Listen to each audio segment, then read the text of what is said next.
to Ophir Falk, the foreign policy advisor to the Israeli Prime Minister Benjamin Netanyahu.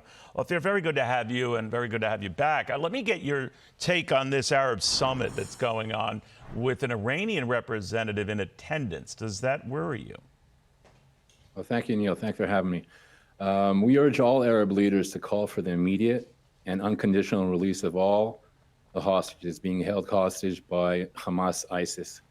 The hostages include infants, toddlers, children, elderly, Muslims, Israeli Arabs, Jews, and other religious people of other religions. That is the clear demand that should be made by all leaders, all international leaders, including Arab leaders, that all the hostages should be released immediately and unconditionally. What happens when they all are Ophir? What does that mean? Do all war activities cease, or what can you say?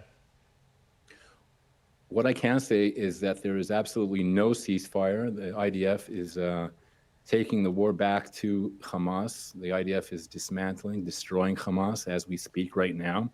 We are enabling safe passages, safe humanitarian corridors for civilians to get out of harm's way. We've been doing that actually and calling for that, urging that from the very beginning, that civilians get out of harm's way. Israel seeks to minimize civilian casualties, while Hamas, ISIS terrorists seek to maximize civilian casualties. They target Israeli civilians while hiding behind and below their civilians. They carry out double war crimes by attacking our civilians and hiding behind theirs. We do our utmost to target and distinguish between civilians and terrorists, and we target the terrorists. All civilian casualties, and this is very important to understand, all civilian casualties are on Hamas's hands. They are all on Hamas's hands. So when you hear from this summit, some of the members who are talking about the disproportionate response, that's their opinion, I want to stress, Ophir, by Israel to those October 7th attacks. What do you say? Well, I'd like to make crystal clear, Israel is acting in complete compliance with international law. The proportional response to the atrocities of October 7th, when Hamas ISIS terrorists infiltrated Israel, murdered over 1,000 people, beheaded people, burnt babies alive, the most proportional response to that atrocity, in order for no atrocity of that kind or anything near that to happen again, is to destroy Hamas. That is the proportional response. Now, in the course of destroying Hamas, which is what we're doing right now, in the course of destroying Hamas, we are making a clear distinction between civilians and terrorists in full compliance with international law. The IDF is the most humane military on earth, and that is what we're doing right now. We are taking the fight to these terrorists. The IDF took out 50 terrorists yesterday and 50 the day before. We are going to continue to take the fight to these terrorists.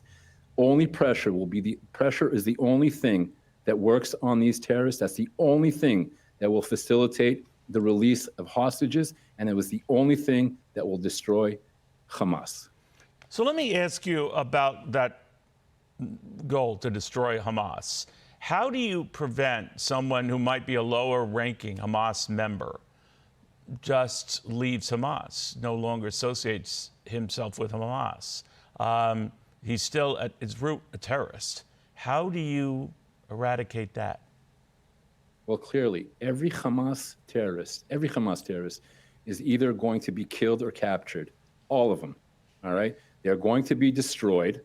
And the day after Hamas, there's a lot of plans for the day after Hamas. There's been a lot of, with our partners, with our international partners, there's a lot of discussions about what's going to happen the day after Hamas.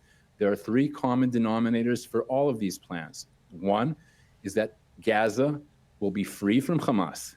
Two is that Gaza will be demilitarized. And three, that Gaza will be de-radicalized. They will be de-radicalized in such a manner that children will not be taught to murder Jews. That is a common denominator of all of the plans.